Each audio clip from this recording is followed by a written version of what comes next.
भगवान गुरु जांबो जी संवत 1508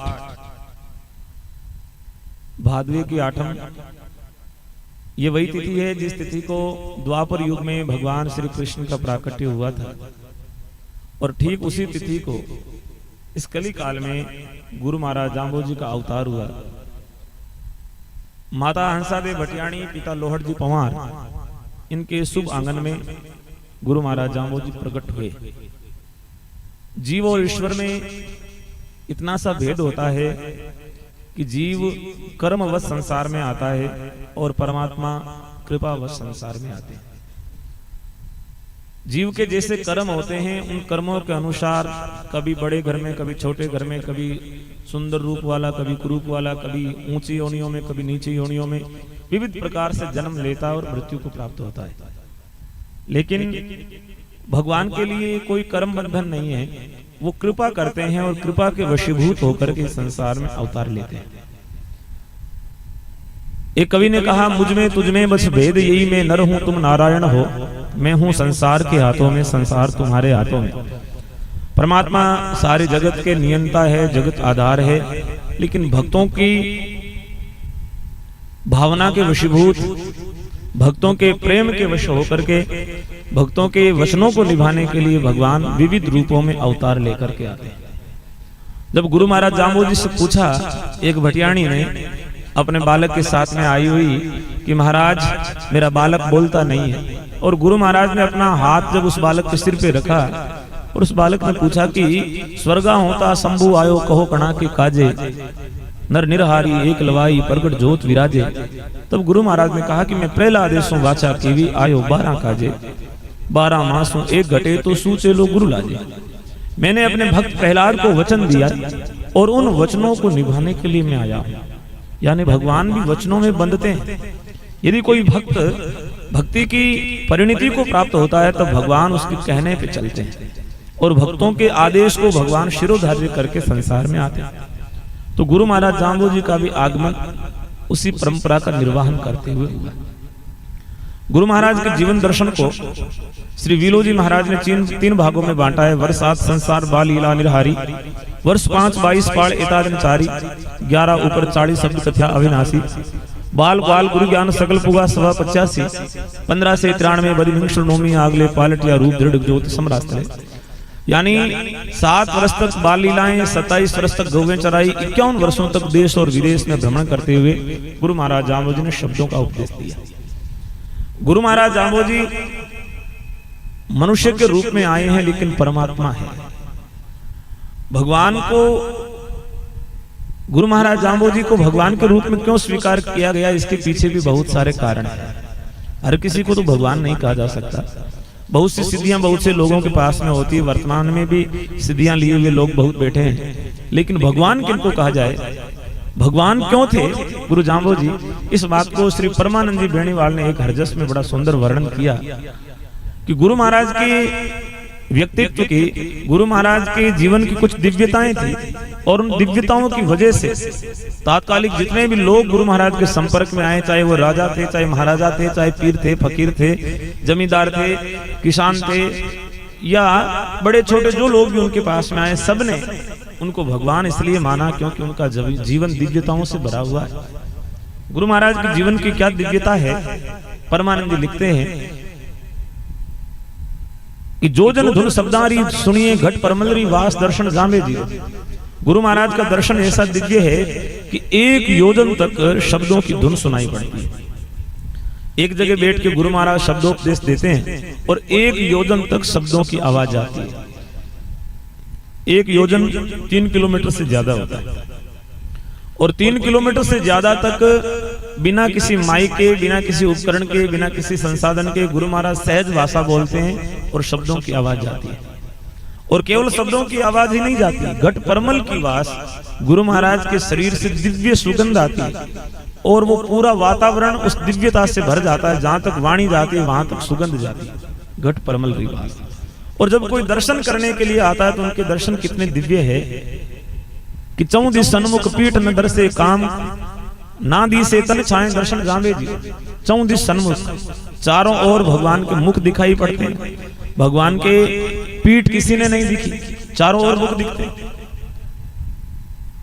और करोड़ बाण प्रकाश, करोड़ों सूर्यों की भांति गुरु महाराज के मुखमंडल पे प्रकाश है, आभा है, तेज है। ऐसा गुरु महाराज का दिव्य दर्शन है। और गुरु महाराज की दिव्यता क्या है कि तृष्णा भूख नींद नहीं आवे, काम क्रोध घट न आए, दर्शन जामे जी। तृष्णा कहते हैं प्यास को, भूख और नींद, ये तीन हर किसी मनुष्य के शरीर की कमजोरी होती है। इनके बगैर जीवन चलता नहीं। हमारा जीवन इन तीनों पे टिका हुआ। या हमें खाना खाना होता है, समय पे नींद लेनी होती है, समय पे हमें जल पीना होता है।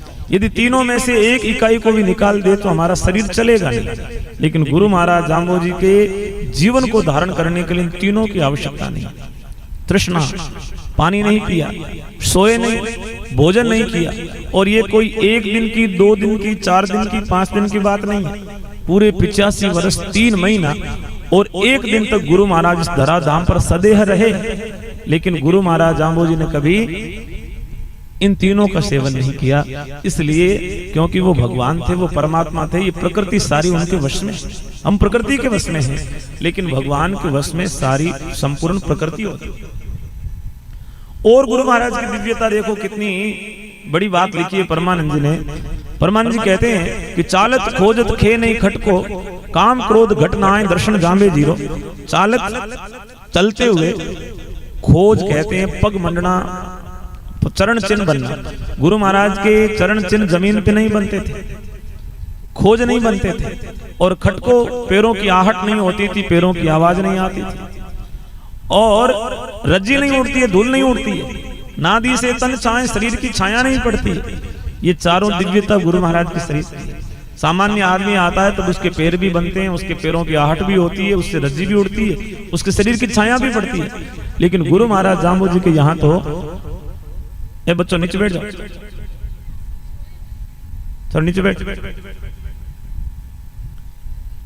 बच्चा ने एक साइड में बेना होना पड़ा, हगला मागू तो ए बैठा है, अनत लारे बेना दी हगला। बोलो गुरु जम्बेश्वर भगवान की जय। तो तृष्णा भूख नींद नहीं आवे, काम क्रोध घट ना आए। घट के भीतर काम क्रोध नहीं है। और शरीर की ये दिव्यता है कि उनके शरीर की छाया नहीं पड़ती, उनके चरण चिन्ह नहीं बनते, उनके शरीर के पैरों की आहट नहीं होती है, उनके चरण चिन्ह नहीं बनते। ये 4 विशेषताएं उनके दूर से आचरण में दिखाई देती है। और भगवो चोड़ो भगवी टोपी, बड़ो सुरंगो भेष, दर्शन जामे जीरो। परमानंदी विनती हमारी संगत पार उतार। ये परमानंद जी जो जामानी साहित्य में जिन्होंने परमानंद जी का पोथा लिखा है, वो परमानंद जी का पोथा लिखने वाले परमानंद जी बेनीवाल गुरु महाराज को इस रूप के अंदर देखते हैं। और ये भगवान का दिव्य रूप था, तब उनको भगवान कहा। और हम सब सौभाग्यशाली है कि हमें विष्णुई बनाने के लिए, हमें धर्म दिखाने के लिए स्वयं परम पिता परमात्मा भगवान गुरु जाम्बो जी के रूप में आए। 7 वर्ष तक गुरु महाराज ने बाल लीलाएं करी है। बाल लीलाओं के समय में भी गुरु महाराज ने अपने आचरण से बहुत सारे उपदेश दिए। उपदेश कोई वाणी से ही दिए जाए जरूरी नहीं है, उपदेश आचरण से भी दिए जाते हैं और वो बहुत प्रभावी भी होते हैं। गुरु महाराज जाम्बो जी ने अपने आचरण से उपदेश दिए बाल लीला के समय 7 वर्षों तक। 27 साल तक गुरु महाराज गायों की सेवा करते हैं। गाय भारतीय संस्कृति और सभ्यता का मेरुदंड है। गाय के चारों ओर इस सभ्यता टिकी हुई रहती है। तब गाय को बचाने के लिए भगवान आते हैं, गायों का संरक्षण करते हैं, गायों का संवर्धन करते हैं। और गुरु महाराज जाम्बो जी ने भी 27 साल गायें चराई। गाय चराते समय गुरु महाराज ने मेड़ते के राजा राव दूदा को मेड़ते का राज दिलाया। उद्रण कानावत और बीदे जोधावत को वेरी साल नगारे भेंट किए। बिना बादल के गुरु महाराज ने प्रसाद कराई। कभी लुकने छिपने के खेल, कभी खेतों में नई तकनीक के साथ में उन्नत फसलें गुरु महाराज जाम्बो जी ने अपने हाथों से उगा करके लोगों को चमत्कार दिखाया। तो कभी गुरु महाराज कुछ दिखाते हैं, कभी बुआ तांतु को संध्या मंत्र का उपदेश देकर के गुरु महाराज जाम्बो जी ने उनके रोगों का निदान किया है और उनके जीवन को सुखमय निरामय बनाया है। तो गुरु महाराज जाम्बो जी का 27 वर्षों का समय गायों की सेवा करते हुए बीता। संवत 1540 में गुरु महाराज जाम्बो जी के माता पिता का देहावसान हुआ। माता पिता के शरीर त्यागने के बाद उनका अंतिम संस्कार करके गुरु महाराज जाम्बो जी सम्रातल दौरे पर आए। और सम्रातल दौरे पर गुरु महाराज जाम्बो जी ने विराजमान होकर 2 वर्षों तक समाज का अध्ययन किया, देखा कि समाज के लोगों के जीवन को श्रेष्ठ कैसे बनाया जाए। जो बागड़ के धोरों के अंदर प्रहलाद के बाड़े के बिछड़े हुए जीव बैठे, इनको प्रहलाद के बाड़े तक कैसे पहुंचाया जा सकता है, इनको किस प्रकार के जीवन की विधि बताई जाए। बहुत गहन चिंतन मंथन करने के बाद में 2 वर्षों के बाद गुरु महाराज ने कार्तिक बदी आठम के दिन समरातल दौरे पर 29 नियमों की आचार संहिता देते हुए विष्णोई पंथ की स्थापना की। गुरु महाराज जांबोजी ने विष्णोई बनाया, और विष्णोई बनाया तब सबसे पहले विष्णोई पुलो जी को संवत 1542 कार्तिक की आठम के दिन बनाया है। 29 नियमों की आचार संहिता दी। कहते हैं फिर गुरु महाराज जांबोजी ने 51 वर्षों तक भ्रमण किया है। भ्रमण के समय में गुरु महाराज के 22 राजाओं से भेंट हुई, और 22 राजा गुरु महाराज के विचारों से, उनकी वाणी से प्रभावित हुए और उन्होंने अपने जीवन को बदला। 22 राजाओं में 16 हिंदू राजा थे और 6 मुसलमान राजा भी थे, जो गुरु महाराज जांबोजी की वाणी से प्रभावित हुए। और गुरु महाराज जांबोजी ने न केवल भारतवर्ष अपितु समुद्री सीमाओं से इधर जितने भी देश एशिया महाद्वीप में पड़ते हैं, वहां के लगभग सभी देशों के अंदर गुरु महाराज जांबोजी ने भ्रमण किया।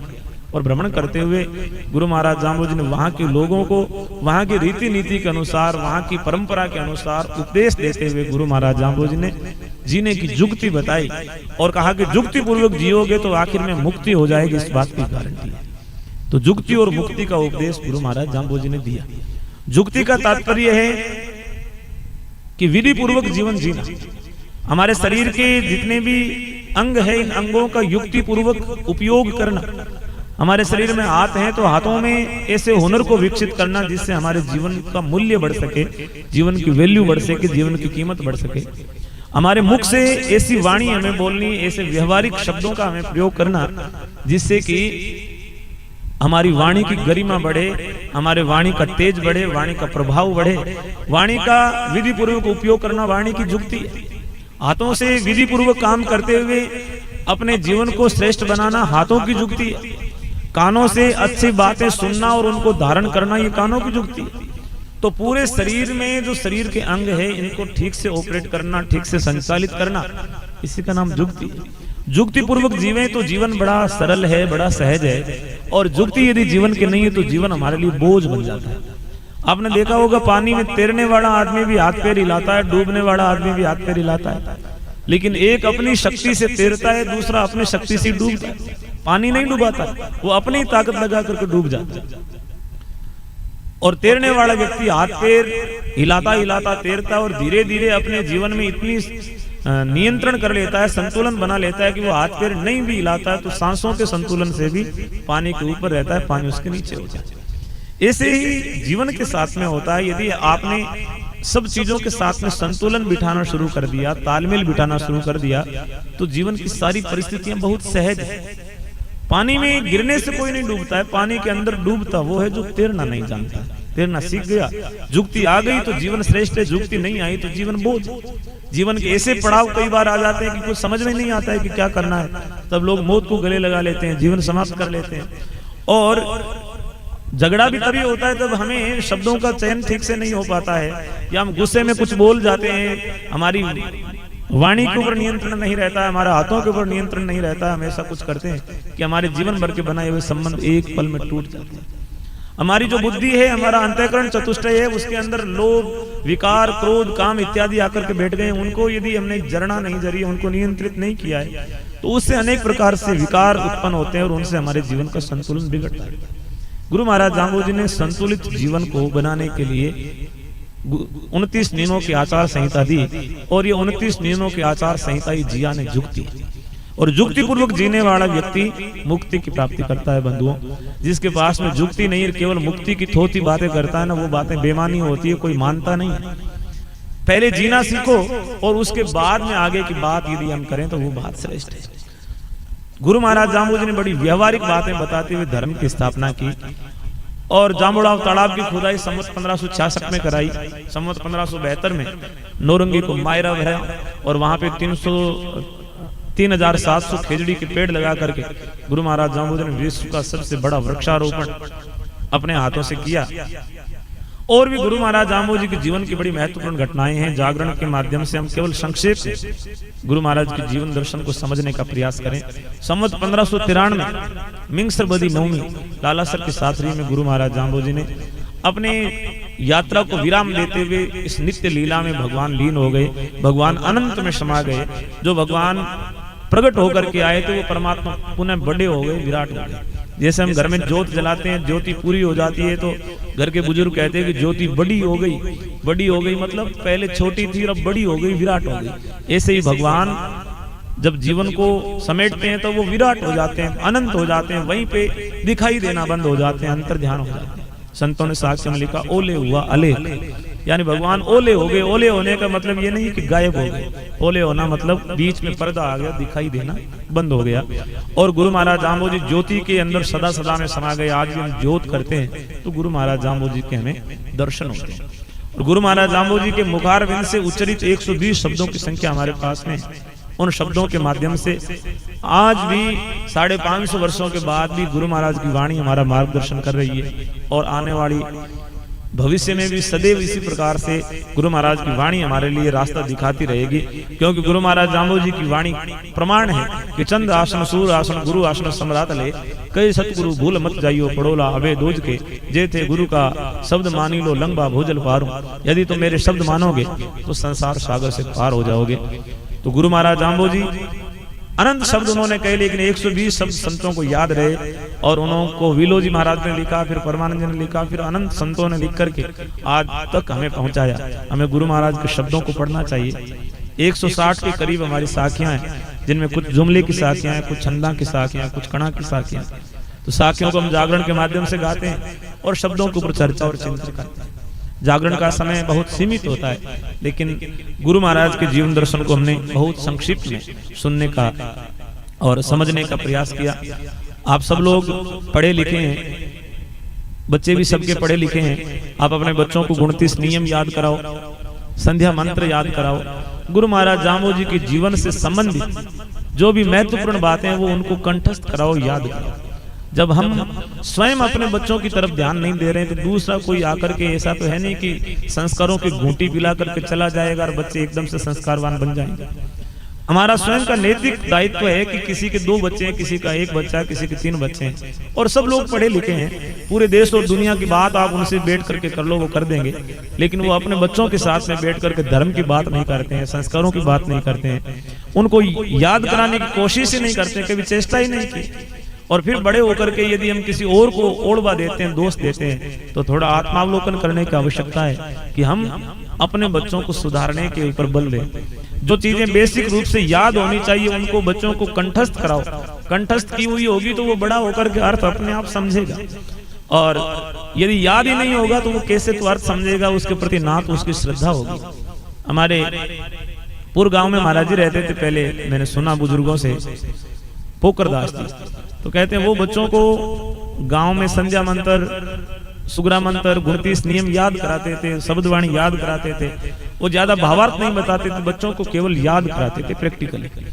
पहली क्लास का बच्चा होता है ना, उसके जो टीचर होते हैं वो केवल उनकी जिम्मेदारी होती है कि बच्चे को याद कराना, चाहे ए को एप्पल कह के याद कराओ, चाहे क को कबूतर कह के याद कराओ, केवल याद कराना है। समझाना नहीं है कि इसका अर्थ क्या है, ये आपके काम क्या आएगा, केवल उसकी बुद्धि के अंदर बिठाना पहली क्लास होती है। तो बच्चों की भी पहली क्लास यही है कि आप उनको याद करो। अच्छा, वो याद कराते थे, तब कहते हैं गांव में सब बच्चे सीखने के लिए आते थे, तो टाबरिया लारे लारे बोले, महाराज जी आगू आगू बोले। तो संध्या मंत्र के में एक लाइन आवेगे, चेतो चित जानी। तो बे लारे लारे बोले कि चेतो चित जानी जना एक भाई कोई हारण अपन जोर गयो, चेतो चित हारण। महाराज जी गयो भाई ते हारण क्यों गयो? तो ए जानी जगह जानी गया हूं, तो हारण हूं जानी के न। तो के भाई ई जानी को मतलब कोई जात हूं थोड़ी। तो के महाराज अर्थ बताओ, बाद में बोलूं, अर्थ बाद में बताऊं, पहले याद कर। याद होगी, अंदर कोई शब्द बच्चे को चुभेगा कि इसका अर्थ क्या होता है, तो अपने आप जिज्ञासा प्रकट होगी। लेकिन याद ही नहीं कराएंगे, केवल कहेंगे कि अर्थ समझाएंगे, अर्थ समझाएंगे, अर्थ समझाएंगे। अर्थ अगला पड़ाव है, पहले कंठस्थ होना जरूरी है। तो जो बेसिक चीजें वो अपने अपने बच्चों को आप स्वयं याद कराओ, तो एक प्रकार से आपको भी संतुष्टि होगी कि भाई हमने तो सिखाया था, आगे बच्चों ने नहीं सीखा, तो वो बच्चों का भाग्य है, या बच्चों के जो भी कर्म और उनका प्रारब्ध होगा वो उन्हें खींच के ले जाएगा, लेकिन आप अपनी भूमिका और अपना जो दायित्व है उसका ठीक से निर्वाह कर दें, आगे सब गुरु महाराज ठीक करेंगे।